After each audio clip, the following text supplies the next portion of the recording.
ये जो भी रामपाल जी सज्जन है इस समय तो ये एक बड़ी यात्रा में है, सभी को पता है। और ये कहीं ना कहीं इनके कर्म का ही दंड है। जिस प्रकार के कर्म कर रहे हैं वैसा दंड भगवान इनको प्रदान भी कर रहे हैं।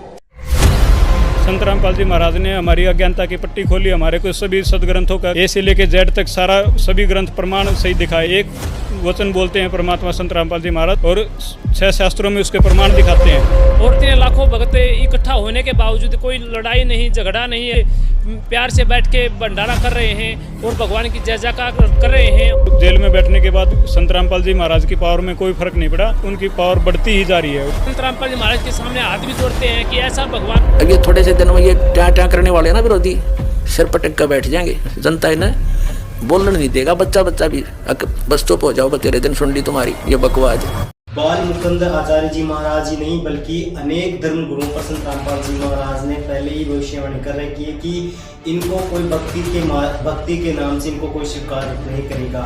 ये भविष्य में राजनीतिक पार्टियां बना बैठेंगी और आज वही हुआ। संत रामपाल जी महाराज ने ये कहा था कि इन धर्म गुरुओं को कोई भक्ति के नाम से स्वीकार नहीं करेगा और ये राजनीतिक पार्टियां बना बैठेंगी। और आज वही हुआ कि बाल मुकुंद आचार्य जी महाराज एक धर्म गुरु होते हुए इन्होंने एक राजनीतिक पार्टी बना ली।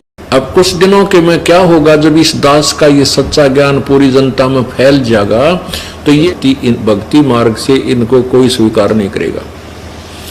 आध्यात्मिक तरीके से इनका बिल्कुल आदर समाप्त हो जाएगा। ये बस अपना जान बचाने के लिए, रोजी रोटी चलाने के लिए राजनीतिक पार्टियां बना बैठेंगे। आज के वीडियो में हम बात करेंगे बाल मुकुंद आचार्य जी महाराज के बारे में, जो कि बीजेपी के विधायक है। ये राजस्थान के जयपुर शहर में कार्यरत है।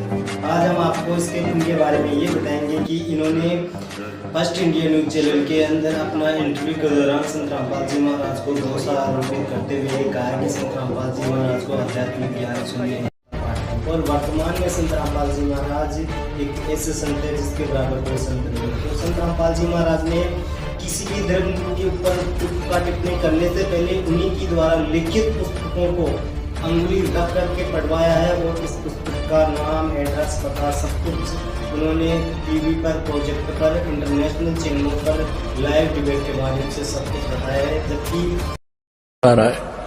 अगर ये बगैर दिखाए आपको पहले बताता तो एक नहीं सुनते, उठकर चले जाते आप लोग।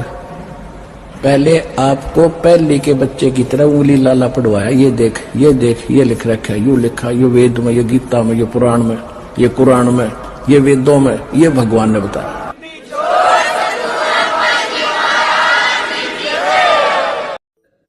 तो इन सब का व्यर्थ है। इस दास ने निर्णय कर रखा है, अनेताओं मैदान में जवाब दो दास का कि झूठ कह रहा हूं, कोई भी ना चल सकता। सांप सा सूंघ गया सबने।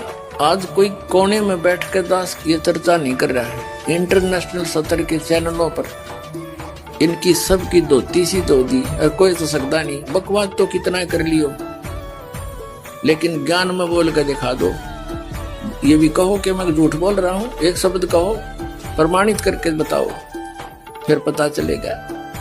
मूर्ख बना दिया सारे संसार को।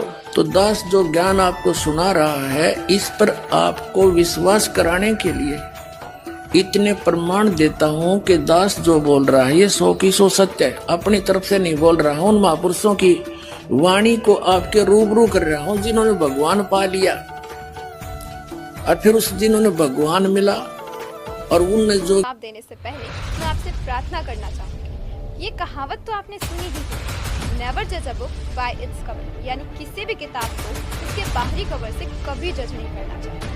इसके लिए आप पहले इस किताब को पूरा पढ़िए। और ये भी आपने सुना ही होगा कि little knowledge is more dangerous, यानी कि अधूरा ज्ञान तो हमेशा खतरा रहा है।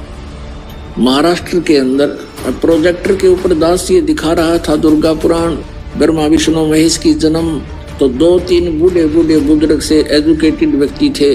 तो वो क्या कहते हैं कि ये संत जो है कोई षड्यंत्रकारी लगता है और इसने ऊपर का कवर ये गीता प्रेस गोरखपुर का पे बनवा रखा होगा। हम तो इतने दिन हो गए पढ़ते इन पुराणों को, कभी नहीं पढ़ा, कभी देखा नहीं इसमें।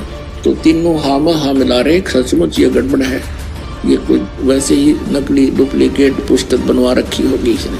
तो फिर उन्होंने वो प्रश्न नोट करे। अगले दिन उन्होंने जाके सामने जाके अपने घर पर देखा तो वो तो ज्यों का त्यों मिला। वो अगले दिन आए और नो में ठिकान बोझ के, और जो भी मैं कहूँ ठीक है रे। अब हम उस सिलेबस को आपके रूबरू करा रहे हैं, और आप भी बुद्धिमान हो, सबके घर में ये पुस्तकें रखी होंगी अवश्य, नहीं तो आप खरीद सकते हो, देख सकते हो, जन्ना विश्वास होता है।